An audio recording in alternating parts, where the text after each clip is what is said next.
Olá, meu nome é Regina Lucena, eu sou CEO da Rise Desenvolvimento Humano, como vocês já sabem, e hoje eu estou aqui com um grupo muito especial.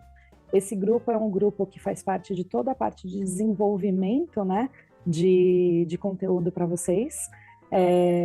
Nós trouxemos aqui o Aviad Goz, que é o líder visionário, o criador da metodologia News Navigation. Então, é um prazer para nós poder trazer ele aqui. Mas, é claro, vocês estão vendo, eu não vim sozinha, né? Eu vim com o nosso time aqui, os meus sócios, que ajudam a cuidar e estruturar de toda a empresa. Então, eu gostaria que vocês se apresentassem. Vitor. Olá, tudo bem? Sejam todos muito bem-vindos. Eu sou Vitor Rodrigues, eu sou o diretor de conteúdo, o CKO da Rise. Eu cuido de toda a parte de desenvolvimento de conteúdos, de programas, né, a tropicalização de programas internacionais. Então tem toda essa parte, claro que não faço nada sozinho aqui dentro, mas sempre junto do time. Mas a ideia é agradecê-los por esse momento aqui, por estar junto com vocês. E Laira? Olá, pessoal, eu sou Laira Okimura, responsável por operações e finanças aqui da Rise. Então, fazer com que aconteça todas as nossas soluções, com toda a criatividade que o Vitor tem, a Regina e também dos nossos jogos, fazer isso acontecer para que todos consigam aproveitar as soluções da Rise. A Laira está sendo muito modesta, tá? Porque ela entra muito também no desenvolvimento, principalmente das soluções customizadas de jogos, né?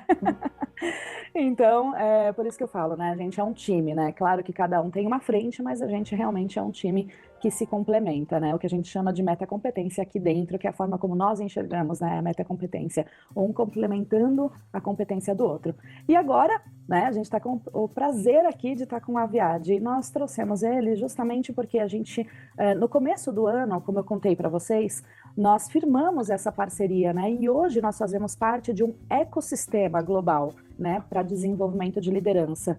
E isso foi possível porque a News nos escolheu e nos chamou para participar desse ecossistema, né? Então, a gente trouxe aqui o Aviad para que vocês possam conhecer, né? Ele já, assim, na tela, né? E em primeira mão, vocês são as primeiras pessoas que estão vendo esse vídeo. E ele vai falar um pouquinho de um dos programas da linha da News, né? A News hoje tem 12 soluções de desenvolvimento específico para a liderança. E nós trouxemos alguns deles, mas este em especial é para trabalhar toda a base de liderança, né?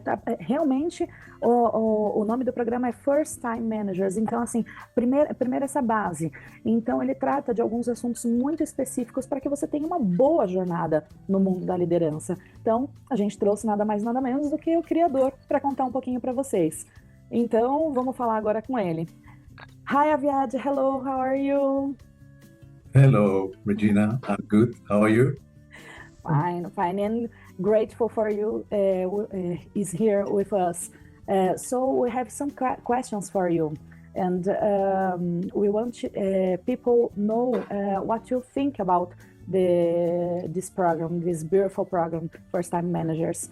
So the first question is, what does your experience say about developing leaders? Could you answer for us? Okay. So first, unfortunately, I don't speak Portuguese, so this will be in English. I was working with leaders over the last 35 years in more than 2,000 companies. So I really have a very extensive experience. And I worked with leaders, from team leaders all the way to CEOs. And in the last few years, mainly with CEOs. So my experience is that leadership is a potential that exists in people, but that people need to develop it. They need to do two things. They need to choose to want to be leaders, which is not obvious or automatic. And then they need to really develop to become leaders of high quality. When I say develop, it's a whole scale of things. First of all, I think leaders need to develop the perceptions and the mindset of being a leader.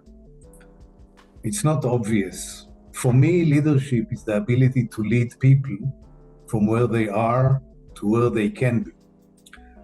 So it really requires a lot of focus, wanting to help people develop, giving a vision, giving direction, helping people to move on the way.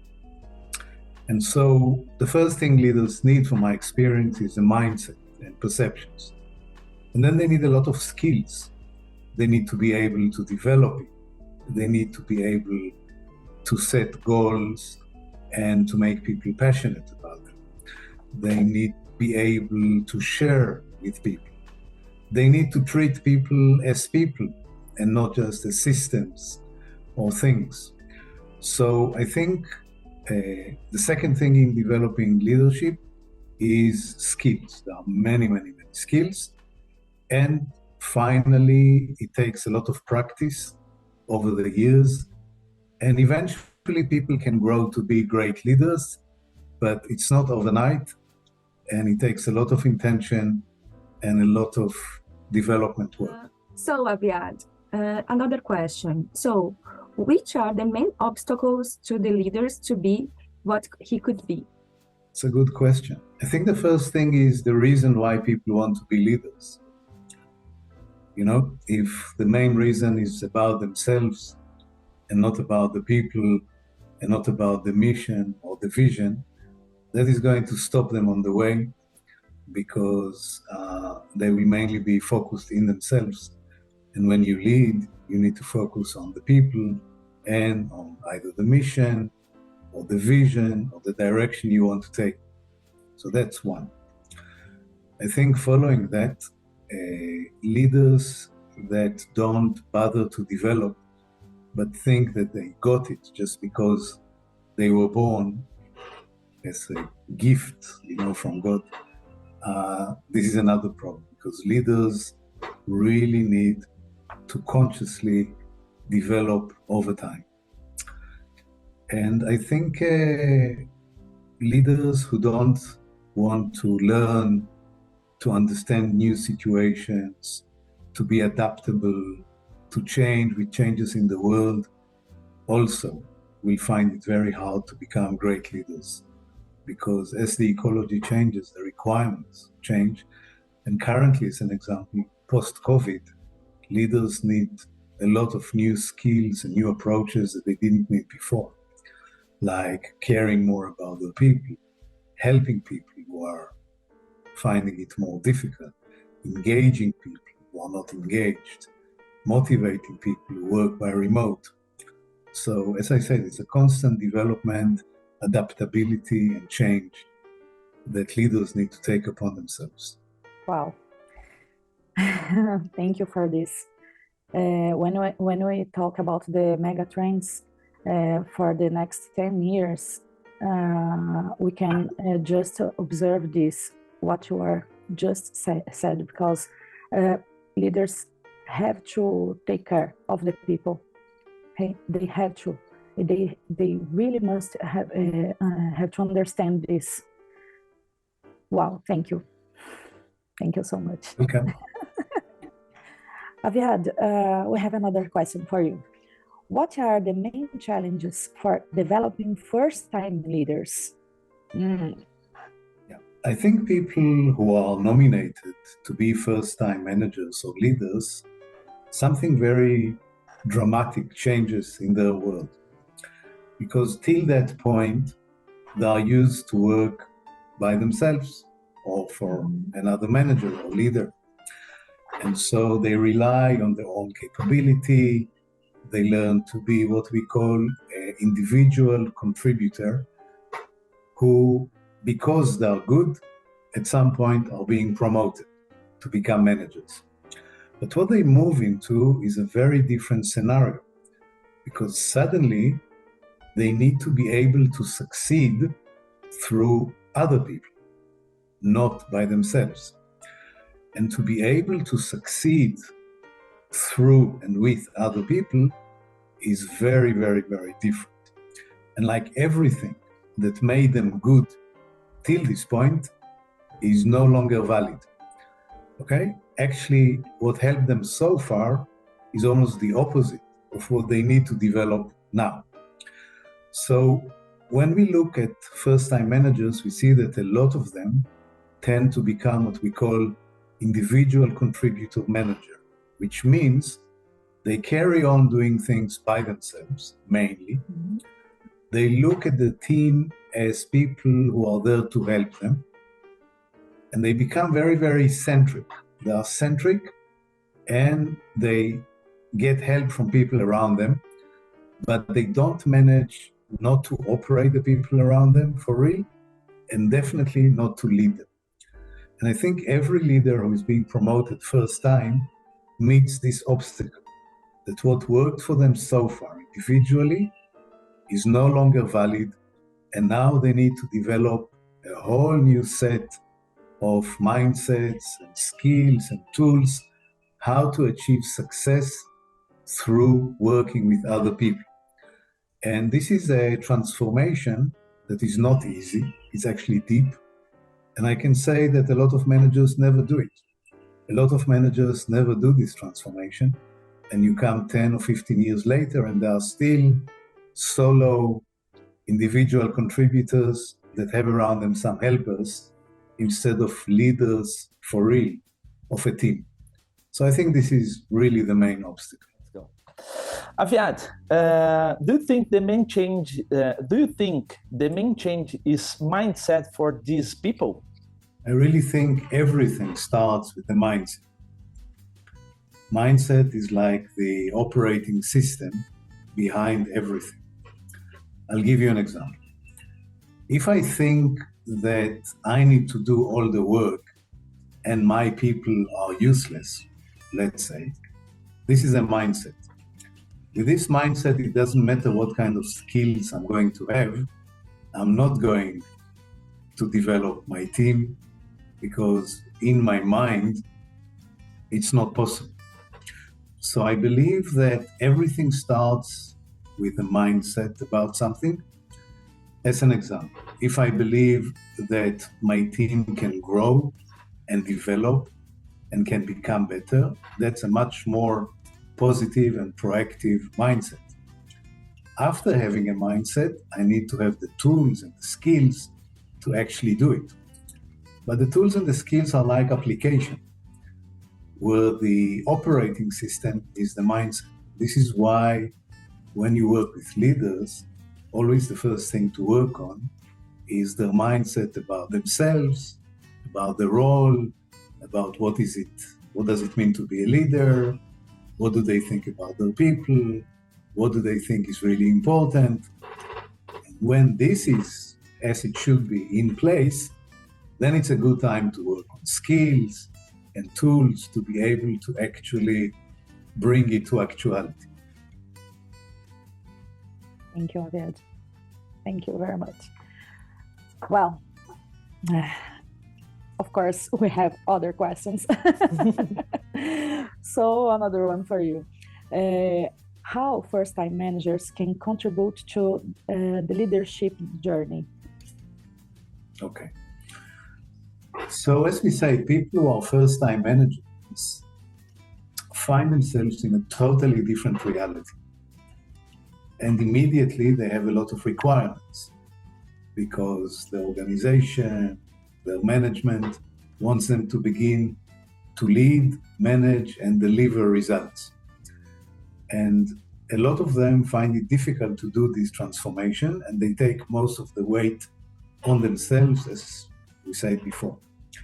So we developed first-time managers as almost like a first aid kit. You know, when you get injured, you want to have first aid kit with you. Mm-hmm. So we took topics and mindset and skills that we believe that people need from day one in order to function well as first-time managers. So we took elements like delegation or elements like impactful conversations with your people and how to be effective and how to work with your team. So we really took not everything, but we took 4 modules, which we believe first-time leaders really need from day one. And also, if they were not, they were nominated 3 months ago or 5 months ago, and no one trained them, it's good to even get them 3 or 5 months later, because they already know what they are missing and what are the difficulties and the challenges that they are facing. So I think it's a program which is, as I said, it's mindset, but it's also very, very practical. It can be implemented the day after. It has a lot of practicalities, a lot of things to go and implement immediately. And the reports that we get are that people find it very helpful and immediate to use these kind of things practically to improve the management and leadership like the day after the program. So Aviad, after you say all about of this, which is the main difference of FTM to the another developing leadership programs for this level? Okay, so first of all, I do not know all the programs that exist in the world, so it's not easy to answer. I know what was important for us, which we managed to achieve. One is to be very, very practical. It's to give tools and skills that people can use the day after. Second is to choose the most essential areas of skills and tools that first-time managers really need. And I think this idea of being practical, doing some role plays and some getting real with people, finding the most essential things they need in this transition from an individual contributor to a leader, I think that's the speciality of the program. And we tried it. Whilst we developed it, we tried it on clients, we got a lot of feedbacks, we improved, we made it very accurate. We actually ran, I think, almost 25 groups before finalizing actually the program, with a lot of focus groups and feedbacks to see that it really answers real cases and real life and needs of first-time managers. Mm-hmm. Okay, I think for me, it's about all of this and about customization, because without the customization, it's a really, really, really good program, but Muse and Rise just do the customization for the clients. So we enter into their reality. So it's wow for us. We have great sessions here in Brazil already. So it's good. Well, Aviad, I have only 2 more questions for you. And now it's not about the first-time managers. It's about us and our partnership. So the first one is why you choose to come to Brazil market. What do you think about here in Brazil? I'm sure that you know the Brazil market much better than me. We work currently in 38 countries around the world and expanding. We add 1 more partner every month, 2 months in another part of the world. But, from what I know about Brazil, first, it's a giant country with huge potential. And I think with a lot of development needed. And when we look at markets, we really look to where we can add value, where we can really help develop both individuals and companies and organizations. I think Brazil, which is very unique, and I dream to arrive there one time, hopefully this year, is a giant opportunity for adding value, for helping people grow and develop, and for a lot of Brazilian companies, which I know there are very large amount of all companies, from very small to huge companies. That's the reason for Brazil.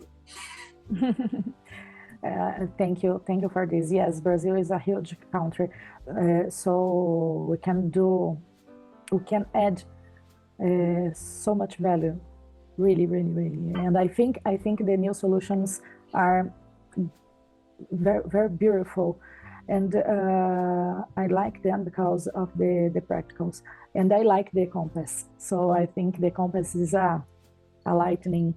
It's a light to follow. I really do.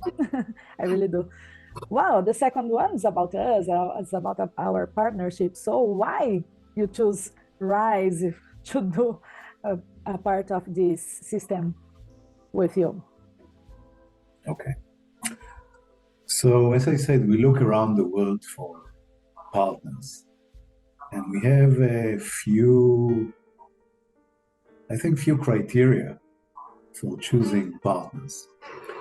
One of them is that it will be a group of very professional people.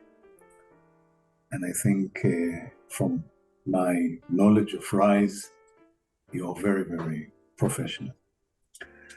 Second, we look for partners who are serious, that really have good attitude, that really want to develop, and that really want to grow.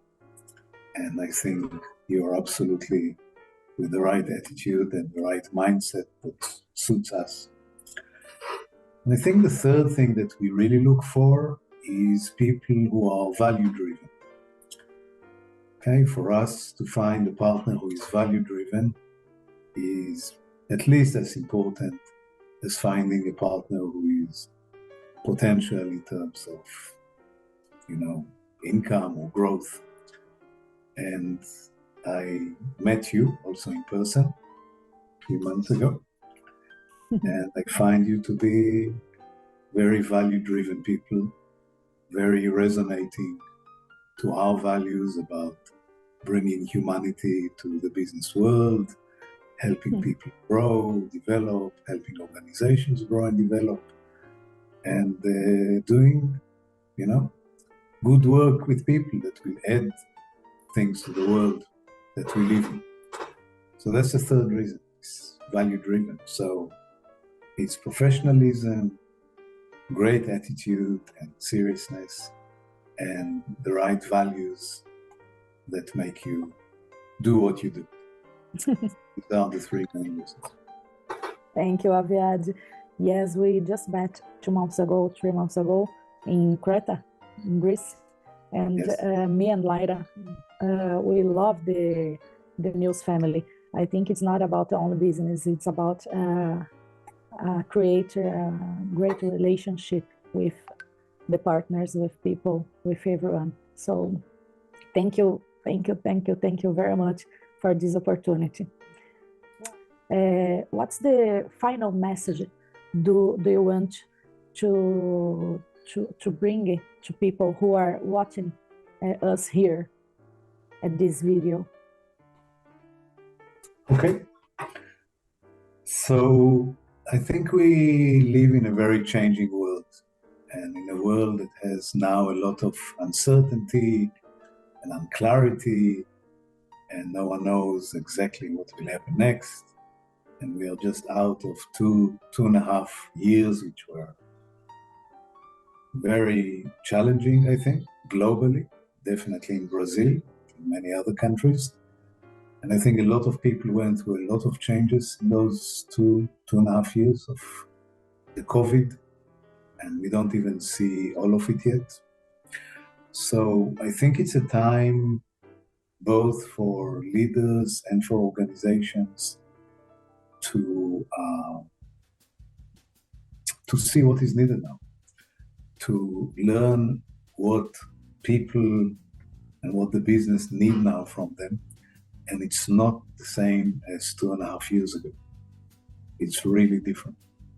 And so it's a very important time for leaders to update themselves, upgrade themselves, learn new tools, new skills, as I said, be agile, be flexible, and transform themselves to what is really needed now by the people and the companies and, you know, the whole ecosystem around. Yeah. It's I don't know this in English. It's beautiful what you say. So sometimes I couldn't speak. To thank you so much for your time to give us so much information in order to use in our market. Thank you so much, Aviad. Okay, thank you, Aviad. Thank you very much for this, for your time, for being here with us. I think soon we have to come to Brazil to see face to face our clients, our people here. Okay, thank you very much. Gente, muito obrigada por estarmos aqui, né, por compartilhar esse momento com todos vocês, né, por vocês estarem aqui olhando e vendo. Eu acho que, para quem não conhece, não viu ainda, né, a gente vai disponibilizar mais material, mas só fazendo aqui uma lembrança, né, a Nils é uma empresa suíça, o Aviad é de Israel, então a Nils começou, né, na verdade, em Israel, e aí eu tenho headquarter lá agora na Suíça, né? Também, como ele disse, a gente está aí agora dentro desse ecossistema, são mais de 38 países, estamos chegando a 40 já, na verdade, né? Estamos atualizando esses números. E é sobre isso agora que a gente fala, quando a gente fala em desenvolvimento de liderança, né? É pensar globalmente, né? O nosso mundo mudou, como ele falou. O nosso mundo, ele está mudando, vai continuar mudando e ele vai ficar cada vez mais global. Então, não adianta, a gente precisa sim entender, né, o nosso país, os desafios do desenvolvimento aqui, mas cada vez mais a gente também tem que olhar para fora e fazer esse desenvolvimento pensando na abertura de mercado que as nossas empresas precisam ter e na abertura de carreiras, né? Então, daqui para frente vai ser cada vez mais assim. Então, vamos pensar globalmente. E a gente conta com vocês, esperamos que a gente tenha contribuído com esse vídeo e vamos bater um papo, né? Tchau, gente. Obrigada. Tchau. Obrigado. Tchau. Obrigado.